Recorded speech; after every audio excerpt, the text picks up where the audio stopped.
Welcome to குணஷியா kitchen. இன்றைக்கி நம்ம சூப்பரான எறா தொக்கு எப்படி சமைக்கிறதுன்னு பார்க்கலாம் வாங்க.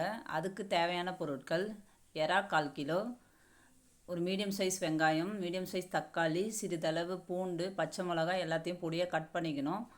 சோம்பும் கருவேப்பிலையும் தாளிக்கிறதுக்கு தேவையான அளவு எண்ணெய், இஞ்சி பூண்டு பேஸ்ட்டு, மிளகாய்த்தூள், மஞ்சள் தூள், அவ்வளோதாங்க. ஸ்டவ் ஆன் பண்ணி ஒரு பேனில் கடாய் வச்சுக்கோங்க. பேன் சூடானதும் நம்மக்கிட்ட இருக்க ஆயிலை சேர்த்துப்போம். இந்த ஆயில் எல்லாமே நம்மளோட இஷ்டம் தாங்க, அவங்கவுங்க தேவைக்கு ஏற்ற மாதிரி யூஸ் பண்ணிக்கலாம். ஆயில் காஞ்சதும் சோம்பு கொஞ்சமாக போட்டுக்கலாம்.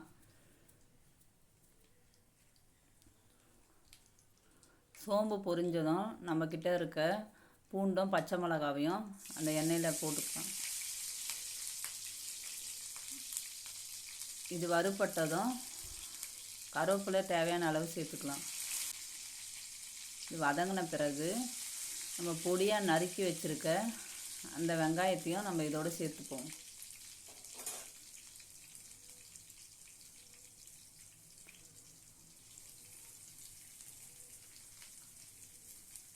வெங்காயம் எல்லாத்தையும் சேர்த்துட்டு நல்லா வறுத்து எடுத்துப்போம்.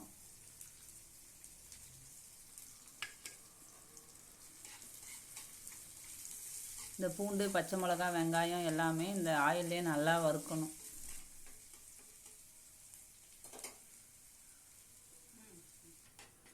நல்லா வதங்கிடுச்சு. இந்த அளவுக்கு தான் வதங்கி இருக்கணும். நல்லா வதங்கிடுச்சு. இப்போது நம்மக்கிட்ட இருக்க தக்காளியை சேர்த்துப்போம். வெங்காயமும் தக்காளியும் ஈக்குவல் குவான்டிட்டியில் தான் நம்ம சேர்க்கணும். இப்போ இருக்க தக்காளியெல்லாம் ஜூஸியாகவே இருக்க மாட்டேங்குது. ஸோ இதை நம்ம நல்லா வதக்கலாம். நம்ம இல்லைன்னா மிக்சியில் கூட போட்டு அரைச்சிக்கலாம். இந்த வெங்காயமும் தக்காளியும் வதங்கிறதுக்கு தேவையான அளவு உப்பு சேர்த்துப்போம். ஆனால் எண்ணெயில் இந்த மாதிரி தக்காளி வதக்கி போடும் போது அது ஒரு டேஸ்ட் கொஞ்சம் டிஃப்ரெண்ட்டாக தான் இருக்கும். இது வதங்குற வரைக்கும் நம்ம மூடி போட்டு வச்சிடலாம். ஒரு 2 மினிட்ஸ் கழித்து பார்த்தீங்கன்னா வெங்காயம் தக்காளியும் நல்லா வதங்கியிருக்கும்.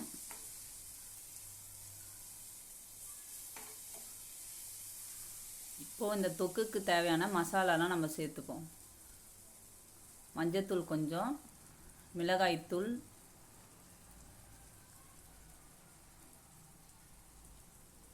ரெண்டு ஸ்பூன் மிளகாய்த்தூள் சேர்த்துட்டு நல்லா வதக்கணும். ஆக்சுவலாக இந்த மாதிரி பெரிய எறா பண்ணும்போது நம்ம இஞ்சி பூண்டு பேஸ்ட்டு மஸ்ட்டு.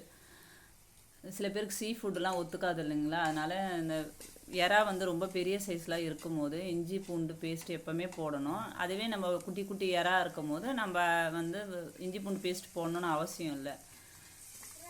இந்த மசாலாலாம் வதங்கின பிறகு நம்ம வாஷ் பண்ணி வச்சுருக்க அந்த எறா ஃபுல்லாக நம்ம சேர்த்துக்கலாம்.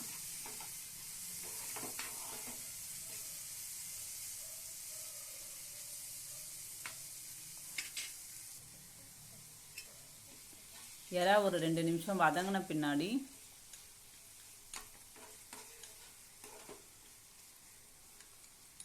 நம்ம தேவையான அளவு உப்பு போட்டுக்கலாம். ஆல்ரெடி நம்ம வெங்காயம் தக்காளி வதக்கும் போதே உப்பு போட்டிருக்கோம். இப்போ இந்த எறா தொக்குக்கு தேவையான மீதி இருக்க உப்பை போட்டுப்போம். அதான் ஏற்கனவே சொன்ன மாதிரி தாங்க, இந்த உப்பு, இந்த காரம், இந்த ஆயில் இதெல்லாமே அவங்கவுங்க டேஸ்ட்டுக்கு ஏற்ற மாதிரி அவங்கவுங்க. ஒருத்தர் காரம் அதிகமாக சாப்பிடுவாங்க, கம்மியாக சாப்பிடுவாங்க, உப்பு அதிகமாக சாப்பிடுவாங்க, கம்மியாக சாப்பிடுவாங்க. இப்படி அவங்கவுங்களுக்கு ஏற்ற மாதிரி நம்ம தேவைக்கு ஏற்ற மாதிரி கூட்டியோ குறைச்சோ போட்டுக்கலாம். இது நல்லா வதங்கிடுச்சு. இப்போது ஒரு 1/4 டம்ளர் அளவுக்கு மட்டும் தண்ணி சேர்த்தா போதும். ஏன்னா நமக்கு தொக்கு தான் வேணும். தண்ணி சேர்த்து உப்பு காரம் எல்லாத்தையும் செக் பண்ணிவிட்டு நம்ம ஒரு 5 நிமிஷம் மூடி வச்சிடலாம். நமக்கு கொஞ்ச நேரத்தில் ஒரு சூப்பரான எறா தொக்கு ரெடி ஆகிடும்.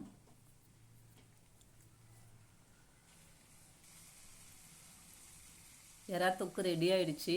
இப்போ நம்ம கொத்தமல்லியும் கருவேப்பிலையும் தூவிக்கலாம். எனக்கு கொத்தமல்லி கிடைக்கல, இன்றைக்கி கிறிஸ்மஸ் டைம்னால். உங்கள்கிட்ட இருந்தால் கொத்தமல்லி சேர்த்துக்கோங்க.